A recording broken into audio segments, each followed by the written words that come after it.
Well, hey, everybody, I'm Bishop. And I'm Dr. Steph. And we are back at it today. We thank all of you so much for tuning in to this YouTube channel. We are so excited to have all of you sharing with us. It's been such a great ride, and we appreciate you so much. And wherever you're watching this around the world, whoever shared it with you, thank you so much for supporting this YouTube channel. And we want you to follow us, follow Dr. Steph, right? Follow me. Right here, follow us, because on Instagram, we love to stay connected to learn more about you, hear your questions. And also, as you are engaging in this space, make sure that you like, make sure you comment, and most of all, subscribe to this channel. Yes, indeed. Spread it out. Let us know this is your favorite YouTube space.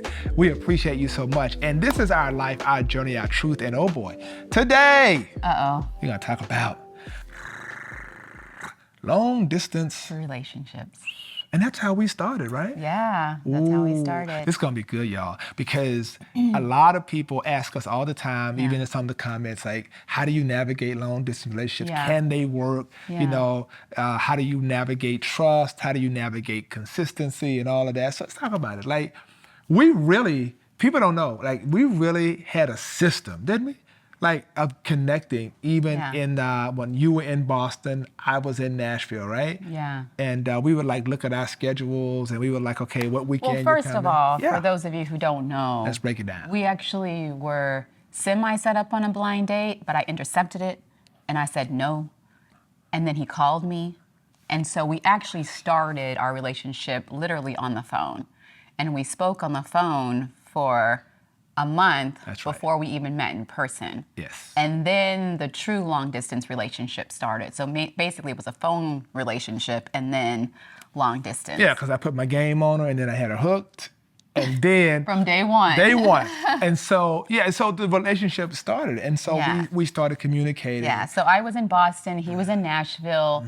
And I think one of the things that was striking for me as a single person who had my own thing going on was I was a serial monogamer, so I was always in a relationship from one person to the next person. Not saying that's the right way to do it, not saying that's healthy, but that was just, me being transparent.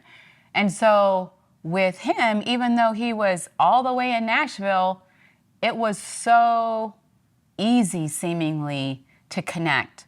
What did we do? We kind of looked at our calendars ahead of time and just said, okay, are you available? Are you available? Like, he was very intentional. So ladies, a man will go after what he wants.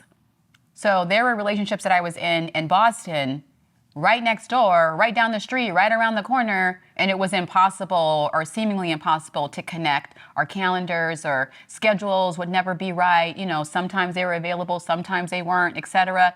He not into you. Facts. If he is, he will do whatever it takes to make sure that he makes time for you.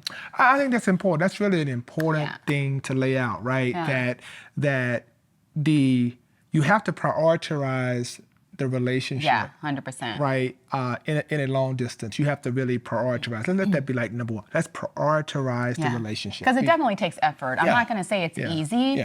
But we all do what we want to do. We all make time for those things that are valuable to us in our lives. And it's not that I didn't have a lot going on. Like it was like I had some legitimate things going on. But when you prioritize the relationship, it means that you're able to redact, or you're able to revisit how you do what you do and say, now this is a priority, so I'm willing to move this, move that. So there was flexibility put into my schedule. I had to create that in order to show her that I was committed to the relationship. That I was someone of value. Of value. And so if somebody's making excuses saying, you know what, I can't get there, my schedule's bananas, it's crazy.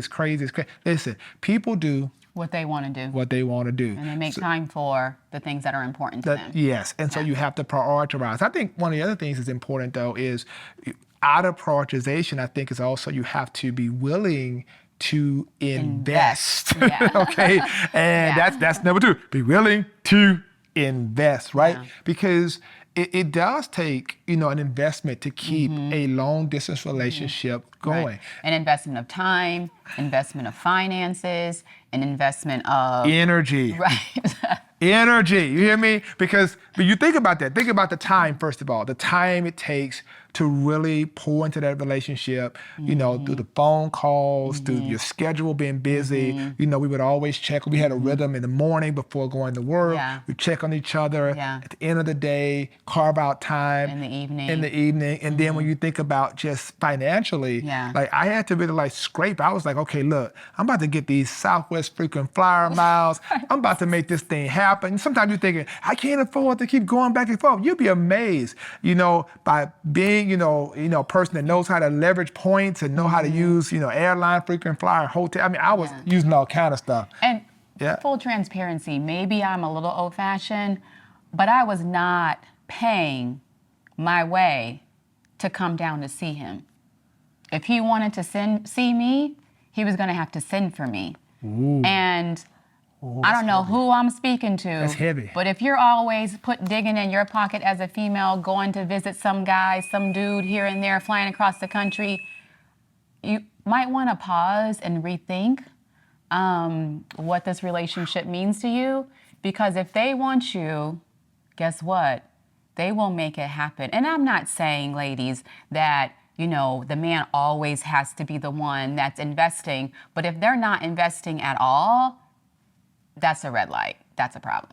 Yeah, that's true. And I made sure I got you here, you know, seat 23, middle seat on Spirit Airlines. No, I'm just kidding. I'm just kidding. No. Hey, no, whatever your budget allows. But listen, the facts are though, like I really was serious about investing, making sure she was comfortable. And so I did things at the level that I could. So at the level I could at the time, you know, I was like, yo, I'm gonna upgrade her. Sometimes it was Comfort Plus, sometimes it was first class, sometimes it was the best seat available on the window. Yeah. Because I looked at her situation. She's in the hospital. I don't want her to get off of call, get on a plane, and then have to deal with this or that. I'm like, I wanted to be as smooth. So when she came to see me, she was rested. We could have fun and do things, and that got her back to work safely, comfortably. And so, it was an investment. And I think as a man, and let me talk to the young men who are listening, and the men who are not so young, y'all, we got to get out of this whole idea of not investing in what matters. We invest in everything else. We invest shoes, clothes, all that. We invest in the turn up. But if you love this woman, if you invest in a relationship, then you got to invest. She wasn't a gold digger. She had her own stuff. The whole idea is that I recognize as a gentleman, I want to make sure that I was saying you matter, you value, have you have great value. And for me, I needed to see how serious he was about the relationship. Like, are you really that serious, or is this a game? Is this a joke? Am I the flavor of the month? Like, what's happening here? Is this real? Is this going somewhere? Yeah. Are you willing to make that investment? Because if you are, then let's keep going. Let's talk. Yeah, and then the energy piece is important too, right? Yeah. Because it takes energy, man. Like it takes energy. Oh my God. Yeah. Right? To go back and forth. Especially when you're two busy people. Oh, you got your man. own lives going Listen. on. Everybody can find an excuse to not do, not be available, not go, right? Yeah. But if people matter, if this is something that you are truly invested in, then you make it happen. You make it work. You muster up the energy. And for us, I feel like even though I was frequently going post-call or just coming out of the hospital or exhausted, those trips actually energized me when I was coming to see him, or if he was coming to Boston to see me. No, I'm just kidding. No, you know, one of the other things I think that's really cool though, I think this is number 3, is you have to have creative compromise. Yes. Right? You have to have creative compromise. Like really write that down, right? Because you have to learn how to make things work in long distance relationships. Like, okay, what are we doing for Thanksgiving? What are we doing for Christmas, the 4th of July? We did some cool things for the 4th, right? Yeah. It was creative. We compromised. I came there. We went to the, remember the Boston fireworks show? It was up here. But it was just, we had to be creative and versus just saying, well, I'm used to doing it this way all the time. And this is what I want. If it can't be this way, then forget it. You're not gonna make it. You're not gonna make it. You gotta be sensitive to that other person's and responsibility and their really life. saying, Flexible to their life. I had a life. She has a life, and we understood that. And there are times in which I had to get back perhaps for a funeral or things I couldn't control, things she couldn't control, the call schedule. So we were like, maybe for us it meant celebrating a holiday the day after. Maybe it meant taking a trip when everybody else had already taken taking that Yeah. trip. It was just, getting creative. And Yeah. some people, because they don't have that flexibility, they end up thinking that maybe this isn't going to work. Right. But the flexibility we developed in the long-term relationship carried over even into our marriage to learn how to be flexible and adapt. And Lord knows we know how to do that now. Oh my goodness. Well, let me just say this. One of the things that I feel like you mentioned in terms of, being flexible and being adaptable, I think it's really important for, especially if you're in a long distance relationship, to find times and things where you're by yourself, just the two of you guys, right? Because it's very different than being together all the time in person, because that's when you're also getting to know each other, whether you're speaking to each other or not. In a long distance relationship, if every time you go visit her, you're hanging out with her crew, and every time you go visit him, you're hanging out with his crew. What about the two of you guys together? Like, you don't even know how to be together, just the two of you guys. So I think carving out, and you may not even think about it as being important, but carving out that time where there's just that quiet intimacy, whether you're going out to dinner by yourselves or going for simple walks by yourself, walking, talking, doing nothing, doing simple things, right? Because relationships are always exciting in the beginning, but what does mundane life look like with this person when all the excitement is not distracting you around you? You need to be able to look that person in the eye if this relationship is actually going somewhere, and be able to sit and it just be you guys and you be okay. Yeah, that's real. That's real. So this whole thing, I really want to set it up right, because this is a big deal in long distance relationships. It's the T word, trust.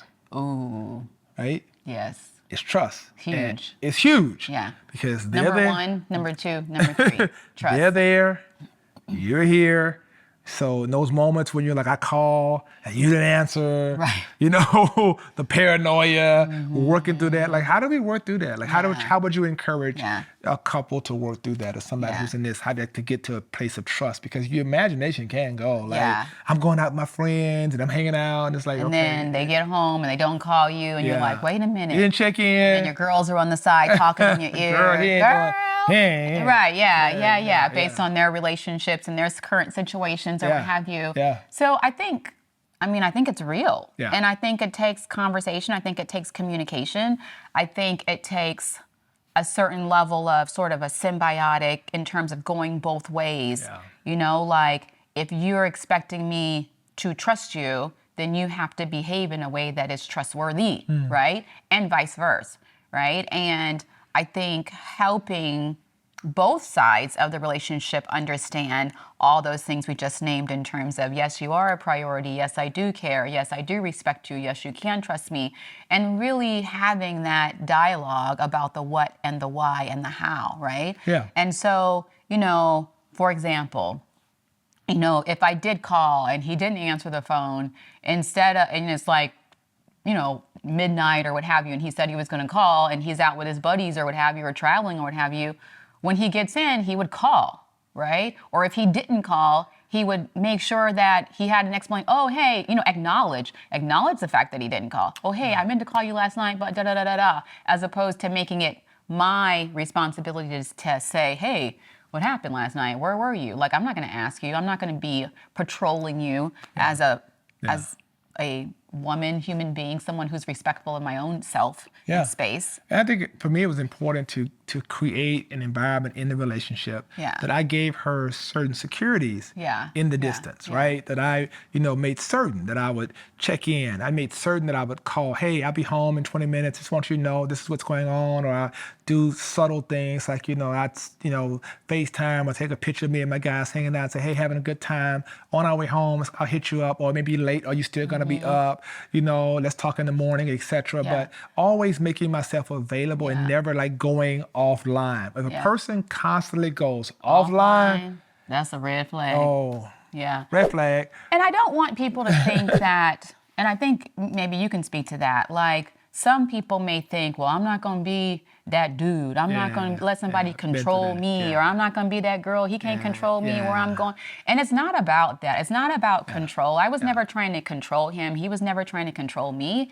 But when you are in a relationship that matters to you, it's just about being respectful, right? I respect him enough to make sure that he knows that his feelings matter. So I want him to know where I am. I want him to know that I'm not out, doing the whatever, and he wants me to know the same thing. It's just being respectful. And if you told me that you were going to do something at a certain time on a certain date and you don't do it, then you owe that person just the basic common courtesy of saying, hey, look, this is why I couldn't do this. And I think for us, that's where the magic in our relationship is, just basic communication based on just basic understanding that we love and respect each other. The same common courtesy you would give to a stranger or some other person, you should even more so do that in the relationships that are important to you. And that's number 5. Finally, value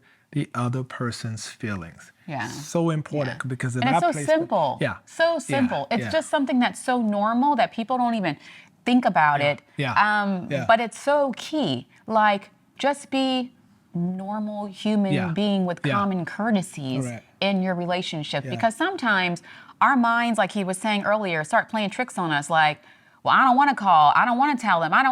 Why? Yeah. Why not? Because somebody's talking in your ear and somebody's telling you you don't owe them an explanation. You don't, and that person is single and by themselves and miserable and in broken relationships, but you're taking advice from them. When you talk to people with strong relationships, people who are married, people who, have it going on in their, relationship life, they will tell you these same things. They are not articulated the exact same way, but fundamentally, the basics are the same. Yeah. So listen, we want you to know that long distance relationships can work. Yeah. And we want you to know it takes work, like all relationships. And if you are in a relationship where a person is over there, you're over there, and you're wondering, like, can this thing have any longevity? Does it have any traction? Do we have a future? You do. If you pay attention to the things we've shared, we are witnesses to it, that God will bring it together. If it's meant to be, God will make that thing work. And let me say this too. In terms of God's perfect timing, sometimes and frequently when it comes to long distance relationship, I'll just say sometimes, right? Sometimes God is orchestrating that thing from afar so that you can focus on whatever's in front of you. So if you're in school, if you're in a program, if you're trying to build a business, sometimes you don't need someone who's with you in your face constantly, right? But knowing that you have someone afar who God is working on as well, doing their thing and grinding and building and growing, sometimes that's the best kind of relationship for you in that given season, right? And so don't think, all long distance relationships are bad. Sometimes that's the blessing of the relationship, is that it gives you the space and the grace to grow, to become who you are and who you want to be, who God wants you to be, following your purpose, chasing those dreams, so that when the timing is right, he brings you guys together, but you are those people that that God wants you to be once you guys come together. I hope that makes sense. Yeah. And I'll say this in conclusion. One of the things we can wrap a bow around this whole thing is that what we discovered is that when you have all those things we've just shared, long distance relationships become easy. Yes. It wasn't complicated. It wasn't stressful. If it's meant to be and if it's God, it'll be easy. And I'm telling you, it can happen. So we hope that this episode has enlightened you, encouraged you, and I hope that you will share it with your significant other, that y'all can make it through this, or maybe somebody you know who needs to hear this, to say, you know what, guys, listen at this. Maybe this will give y'all some pointers on how to navigate some of the things that you're dealing with. And we appreciate you again for tuning in. And we appreciate you so much. This is our space, our life, our journey, our truth. And so I want to make sure you subscribe. Make sure, again, you follow Dr. Steph. She's got a lot of wisdom. Y'all can see. Follow me right there, right here. And make sure you comment. We read those comments, right? For sure. And we appreciate it so much. So thank you once again for being a part of this YouTube channel. We appreciate it again. I'm Bishop. And I'm Dr. Steph. We out. Peace.